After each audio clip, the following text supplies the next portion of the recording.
Assalamualaikum sahabat keluarga Lihok. Mau lagi nih kita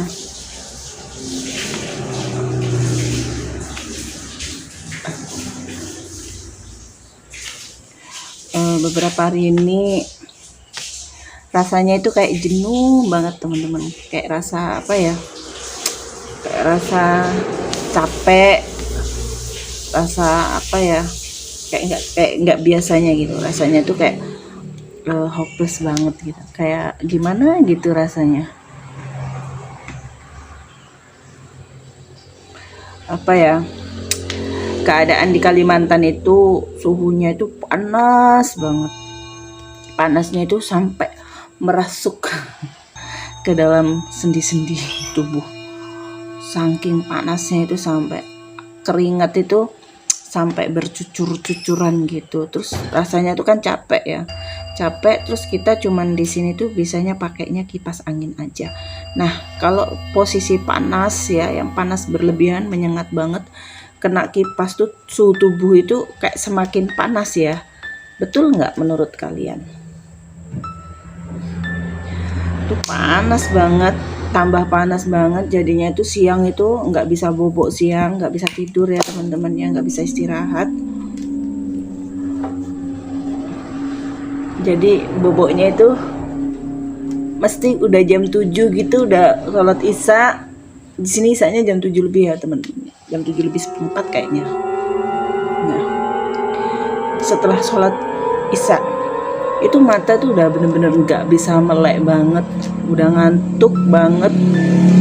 Nah kemarin itu kan begitu teman-teman ya, beberapa hari ini ya, semingguan inilah ya, cuaca itu panas banget di sini tuh pol panasnya, cuacanya pol panasnya, tiba-tiba panas, terus tiba-tiba mendung, hujan ya teman-teman ya. Tapi walaupun hujan itu kerasa tubuh kita itu kayak ungkep sumer gitu loh teman-teman. Jadi kayak panas banget gitu tubuh itu, jadi kan kayak berkeringat gitu. Kecapean kan ya, kecapean. Terus kita malam itu tidur ya teman-teman ya, tidur. Nah ini mau cerita tentang malam ya, teror di rumah kita ya teman-teman ya.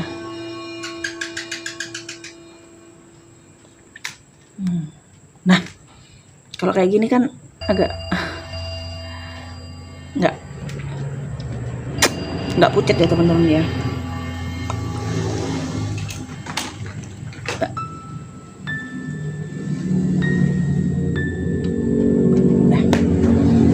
Nah terornya itu sangat-sangat apa ya, padahal rumah ini ya saya sih nggak mau ini ya teman-teman, nggak mau ngapain diri saya pribadi ya teman-teman ya.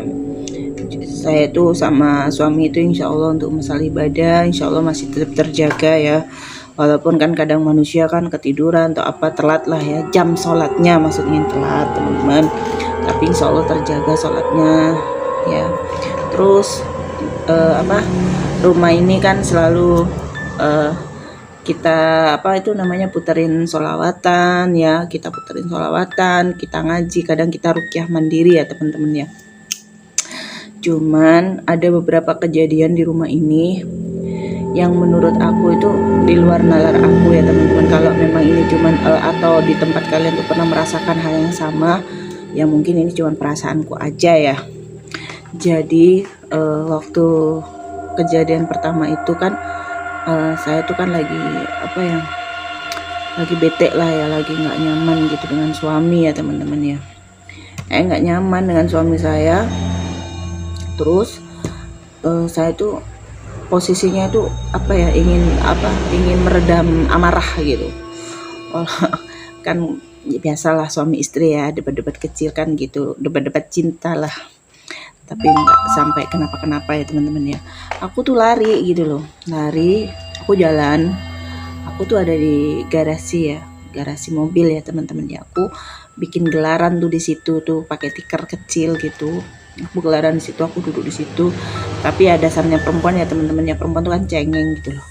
Nangis akunya di situ gitu, nangis ya kan, nangis aku tuh nangis gitu. Aku nangis, gitu. Malu nih.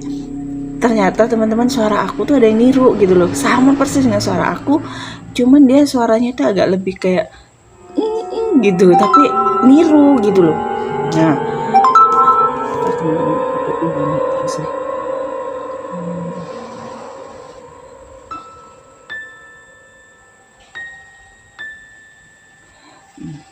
Temanku WA ya. Jadi dia niru teman-teman, niru. Terus saya ngerasa, loh kok ada suara orang? Jangan-jangan suami saya ini lagi ngerjain aku. Aku bilang, Di, sekali lagi kamu niruin aku. Aku tendang nih pintu, kan aku lagi posisinya ada di pintu belakang ya, ada pintu ya di situ, pintu dapur ya, yang terus tembusannya di garasi ya teman-teman ya. Nah, aku tuh bilang, Bi, kalau sekali lagi niruin aku tendang nih pintunya, katanya. Terus nggak ada suara, kok hening gitu. Terus aku tuh nangis ya, biasa yang namanya perempuan ngeluarin tuh unek-unek di hati ya. Ada lagi tuh suaranya. Terus suaranya tuh niruin aku banget ya. Terus aku langsung nyari pusat suara itu. Pas cari, kan ada sepatu boot tuh suamiku, tak pikir di situ ada kodok ya teman-teman ya, ada katak ya. Ternyata nggak ada apa-apa, nggak ada hewan, nggak ada apa di situ. Aku cari di sekeliling-keliling nggak ada. Terus ya udahlah, aku harus masuk nih lagi gitu ya, setengah malu-malu ya kan, ceritanya marahan nih ya. Nah, aku lihat suamiku tuh ngorok gitu loh. Laki-laki tuh kan kalau marah kan gitu, dia tuh nggak mau mikir, nggak mau ngapa gitu, tidur gitu ya kan. Jadi saya lihat, loh dia tidur, kataku. Nah terus siapa tadi yang bunyi gitu ya, mau nggak mau dong ya kan, posisinya lagi nggak enakan ya. Akhirnya aku datangin dia duluan. Hanya aku sendiri yang ngomong duluan sama dia. Aku ngomong, tadi ada suara yang niruin aku, kataku. Nah di situ suami aku tuh cerita, katanya di tempat pencucian piring itu kadang dia melihat sekelebatan gitu loh, kayak kucing tapi lebih tinggi lagi, warnanya putih katanya dia. Tapi bukan kucing kita katanya. Tambah horor nih ceritanya ya teman-teman ya. Tapi sebetulnya ya, waktu pertama kali aku nyampe sini tuh ya, waktu pertama kali aku ngontrak rumah ini, memang teman-teman yang sangat signifikan di rumah ini nih, bau amis-amisan ya, bau amis, anyir ya, bau kayak bakar-bakaran apa gitu. Memang baunya itu kayak gitu. Terus 7 hari aku tidur di sini tuh pusing kepala saya. Tak pikir mungkin saya kelelahan ya, karena saya punya asam lambung ya teman-teman ya. Ternyata memang enggak semuanya saya yang ngerasain sih. Cuman alhamdulillah ya sama anak-anak, mereka nggak ganggu. Cuman mungkin karena mereka keganggu aja dengan aktivitas kita gitu. Mungkin kayak aku nangis gitu di situ, mungkin dia keganggu aja atau gimana, saya nggak ngerti ya teman-teman. Tapi memang ada suara di situ niruin aku gitu loh. Nah terus malam-malam nih teman-teman ya, malam-malam ada itu kayak suara genteng. Saya itu kayak pas aku tiduran, malam-malam tidur gitu kan, setiap jam 1 kan tidurku tuh pasti ya jam 8 itu udah tidur akunya ya teman-teman ya, karena aku memang cari kualitas tidur ya, karena saya ada asam lambung ini ya. Mesti jam 1 tuh aku kebangun teman-teman, jam 1 setengah 2 itu mesti kebangun akunya ya. Dan aku mesti jam 3 itu bangunin suami untuk sholat malam gitu. Nah ketika aku kebangun, aku kebangunnya itu bukan karena kebangun karena karena memang kuping saya tuh dengar di genteng atau di atap saya tuh. Nah di situ tuh atap. Nah itu kan dari teman-teman, dari seng ya, itu seng ya teman-teman yang di atas tuh. Itu seng, bukan asbes ya teman-teman ya. Nah sedangkan ya rumah saya tuh tinggi teman-teman ya, di sekeliling saya tuh hutan ya kan, maksudnya tuh di kanan saya tuh pohon-pohon, di sebelah sana tuh pohon-pohon, apalagi ke belakang tuh hutan teman-teman. Ibaratnya tanah orang kosong tapi pohon-pohonnya tuh udah tinggi-tinggi gitu. Nah bunyi tuh coet, kayak paku disebar teman-teman, priap gitu. Nah aku kebangun dong ya kan, kebangun aku. Terus ternyata aku bangun, suami aku juga bangun teman-teman gitu. Jadi memang sama-sama denger gitu loh bunyi paku tadi sebarnya itu tadi, pring gitu. Nah terus aku apa ya, aku sama suamiku mencoba untuk tenang ya, terus kita beraniin ya naik ke tangga ya teman-teman ya, naik ke tangga nih, terus kita naik ke sini gitu teman-teman ya. Nah ini kan tangga, nah itu ke atas itu kan ada pintu tuh, padahal di atas tuh kosong teman-teman, nggak ada apa-apa. Nah naik ke tangga, dianya naik ke tangga ya, terus apa sama aku malam-malam teman-teman ya, bayangin ini jam 1 malam, nggak ngadi-ngadi loh teman-teman ya, nggak cerita bohong ini ya. Naik ke atas, kita cek terus kita senter semua sekeliling, nggak ada apa-apa. Kita di situ ya apa ya, doa ya, sholawatan tamah ya teman-teman ya, baca-bacaan lah. Nah di situ di atas nggak ada apa-apa. Padahal di atas tuh teman-teman, kalian kan tahu kan kalau video aku tuh kalau saya up tuh kan tanaman-tanaman di atas ya teman-teman, dan di sekitarnya itu memang kosong semuanya itu. Nah itu kejadian yang waktu kayak merasa kayak ada sebar paku itu beberapa kali lah teman-teman ya, kalau nggak salah itu 2 malam berturut-turut atau 3 malam ya, tapi kalau saya ingat aku sih 2 malam ya teman-teman ya.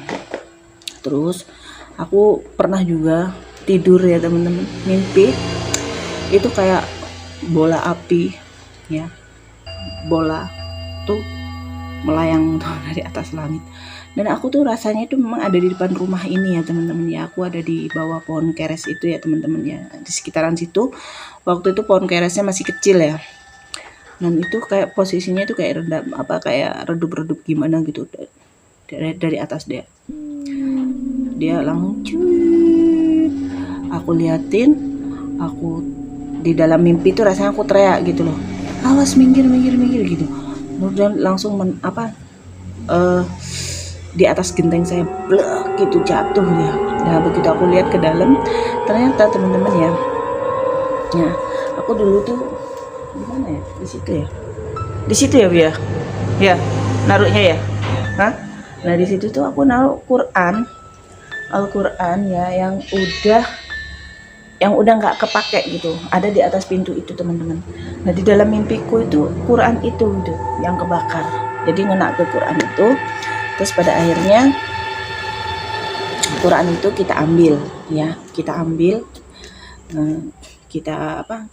kita taruh di situ. Terus entah sekarang taruh di mana Qurannya itu Bi? Di kamar mas Sekarang ditaruh sebelah mana?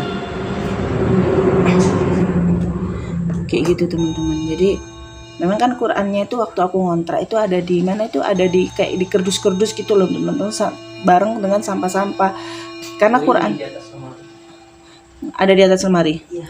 Karena Qurannya itu robek-robek, udah ya maksudnya Quran lama ya teman-temannya, Quran lama, udah nggak ada sampulnya, udah nggak ada itu robek-robek ya.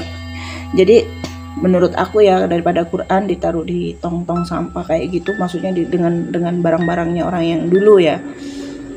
Akhirnya aku selamatin tuh, aku taruh di atas pintu gitu loh. Nah, aku mimpinya kayak gitu teman-teman, masya Allah ya.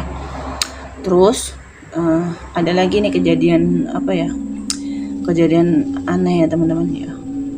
Saya dan suami itu kan nggak pernah yang namanya bertengkar ya. Suatu ketika itu entah hembusan dari mana ya teman-teman, tiba-tiba orang satu kepengen marah, terus aku tuh marah gitu, marahnya itu ya tersampaikan lah dengan suami saya. Nah biasanya suami saya tuh nggak begitu segitunya ya menerima marah saya tuh, ini kan banget sampai semuanya itu dibanting-banting ya sama suami saya teman-teman ya, isi rumahnya ini ya. Dan aku di situ aku ngerasa wah ini ada yang nggak beres gitu. Waktu itu langsung aku setel ruqyah ya teman-teman ya, aku ruqyah mandiri, aku mandi dulu, terus aku pakai ruko ya, aku keramas ya, aku sholat. Nah waktu ruqyah itu aku setel, aku sholat, seperti ada jalan di seluruh kayak ada menjalar gitu, kayak rasa deg-deg berdebar jantung, mau muntah dan lain-lain. Nah begitu tapi sholatnya saya selesaikan dulu teman-teman. Begitu selesai sholat aku muntah-muntah teman-teman. beneran ya, ini saya nggak lagi nggak lagi cerita ini ya, fix ya teman-teman. Bener-bener aku muntah tuh di kamar mandi, sampai di kamar mandi tuh penuh dengan muntahan saya dan isi perut saya tuh keluar semuanya teman-teman. Dan Abi yang tadinya marah-marah itu jadi nggak marah, jadi nolongin saya teman-teman. Tuh kejadian aneh-aneh di rumah ini sih. Tapi kalau selama kita itu dekat dengan Al-Quran ya, dekat dengan Allah, dan tidak minta pertolongan yang aneh-aneh kepada yang selain kita sendiri dan Allah ya teman-teman ya, insya Allah Allah akan membantu kita dengan cepat teman-teman. Dan ada lagi kejadian aneh lagi ya, di atas genteng saya sudah berapa hari ya, waktu itu 7 hari dia tuh bunyi terus burung di atas genteng saya. Katanya sih burung malam ya katanya, tapi aku ngerasa keganggu banget. Dia itu 7 hari 7 malam lebih mungkin ya teman-teman, dia tuh bunyi terus. Nah seketika itu aku dengar ada paman aku ya meninggal di Jawa. Habis itu si burung itu nggak bunyi gitu, berhenti bunyinya. Nah ceritanya teman-teman, udah 2 hari ini ya, ini cerita yang sekarang ya, saat ini ya, udah 2 hari ini itu burung tiba-tiba bunyi gitu, bunyi lagi gitu, bunyi lagi tuh bikin akunya tuh mungkin aku kan punya anxiety ya teman-temannya, punya asam lambung ya, jadi pikiran aku tuh parno terus ya, mungkin ini karena pikiran aku aja yang parno ya teman-teman. Si burung itu tadi bunyi gitu loh, bunyinya itu aneh gitu loh. Nah terus pas waktu jam semalam ini, kejadian semalam ya teman-temannya, jam 1.30 ya, pas jam 1.30 itu bunyi kek gitu, bunyinya burung itu kan bunyi. Terus habis burungnya bunyi kek 3 kali, terus kayak ada bunyinya Mbak Kunti gitu, gitu. Dan aku tuh kaget gitu loh, itu bunyi apa itu, kok kayak gitu bunyinya ya, ada apa ya gitu. Terus aku akhirnya bangunin si abinya ya, aku langsung bangunin bibi. Nah begitu suami saya bangunin, suara hilang gitu, nggak ada sama sekali.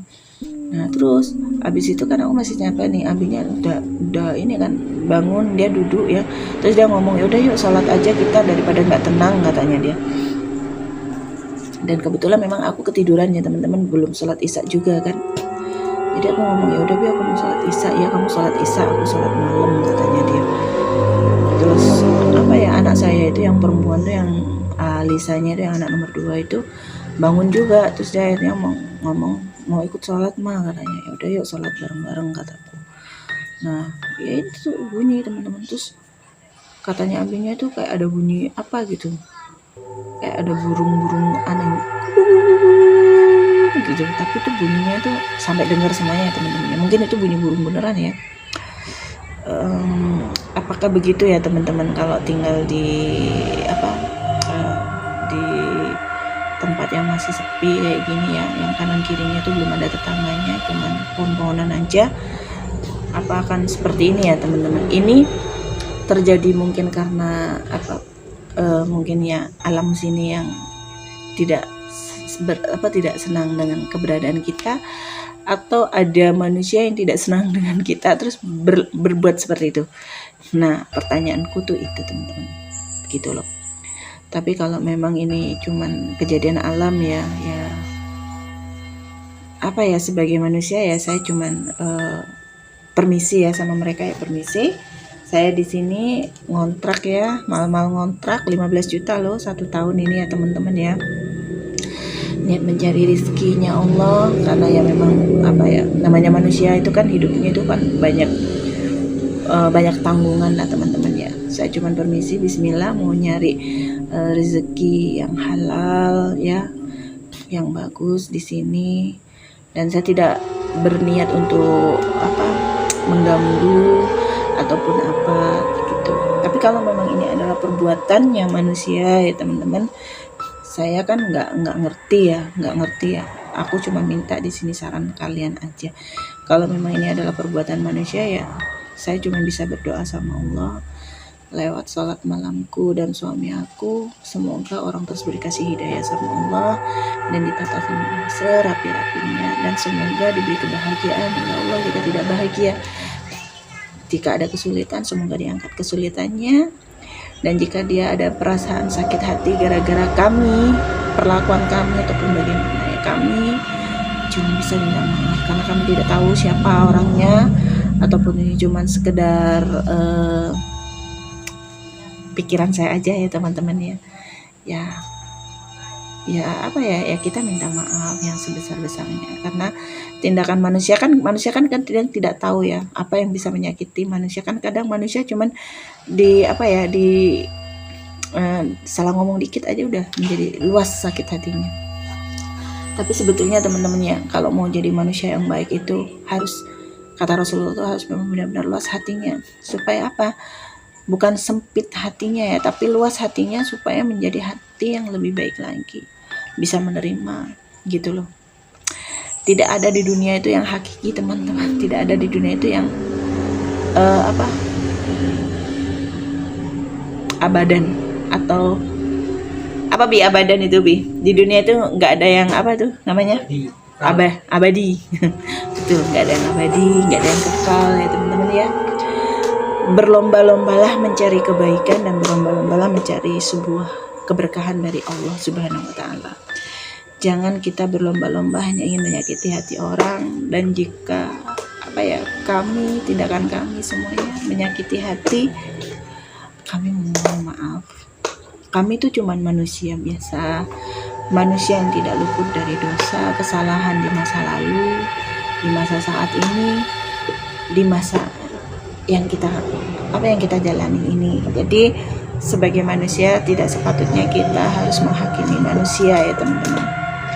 Jika saya banyak tanggungan nih sama kalian, atau banyak dosa sama kalian, banyak janji yang gak ditepati pada kalian, doakan saya yang terbaik teman-teman, supaya saya tidak seperti itu lagi, dan saya tidak mengulangi itu lagi. Jangan sampai kita sakit hati karena perbuatan saya dan suami saya, keluarga kecil saya, kalian berbondong-bondong pergi ke tempat-tempat yang tidak diridhoi Allah ya.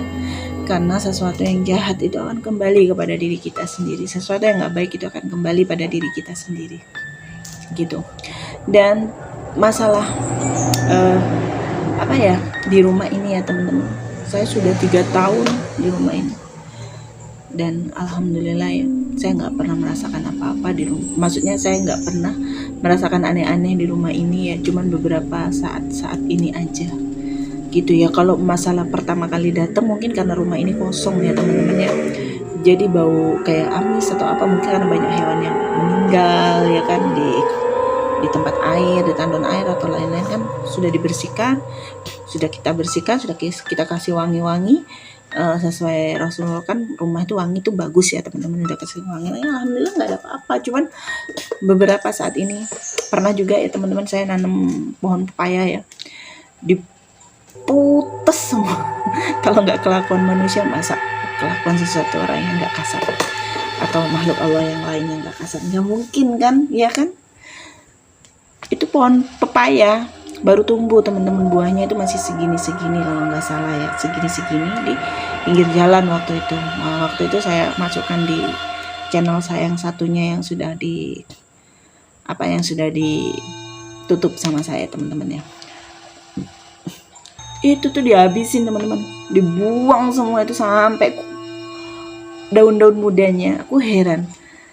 Saya itu menanam gitu loh. Saya menanam. Kalau kalian maksudnya kalau ada yang mau ya silakan ambil, nggak apa-apa, saya minta ke saya kasih. Saya insya Allah orangnya nggak pelit teman-teman. Cuman kalau ada orang mau pinjem sama aku terus dia masih drama dulu kayak gini dulu.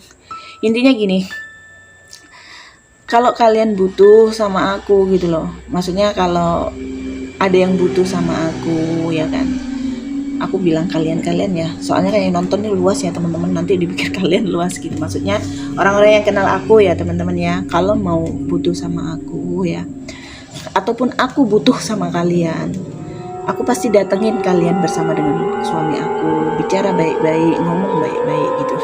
Sama halnya dengan jika yang kenal aku butuh sama aku, jangan lewat WA, tapi caranya nggak sopan.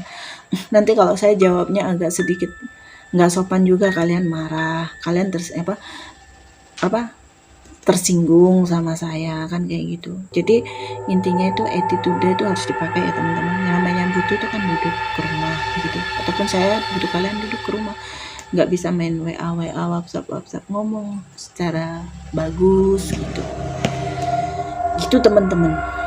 Itulah cerita saya di rumah saya ini ya. Tapi alhamdulillah ya teman-teman, saya merasa nyaman banget di rumah ini. Merasa enak banget di rumah ini. Jadi saya nggak merasa nggak merasa gimana gitu dengan teror-teror yang ada di rumah ini ya teman-teman. Saya cuman berharap itu cuman alam aja ya. Jadi mungkin ada apa pohon ya kan, walaupun bunyinya kayak paku gitu ya, mungkin pohon yang apa gitu. Bunyi burung mungkin karena burung itu rumahnya terusik atau bagaimana gitu. Atau suara-suara yang selama ini niru-niru suara saya ya, mungkin ada kayak hewan ataupun apa merasa apa gimana gitulah intinya ya. Tapi kalau memang ada penjelasan yang terbaik, ada saran dari kalian sahabat online saya semuanya, terima kasih ya. Semoga saya bisa menerima ini saran-saran kalian semua, komentar ya teman-teman ya. Saya sadar sih YouTube saya itu nggak terkenal ya, saya bukan konten YouTuber yang terkenal.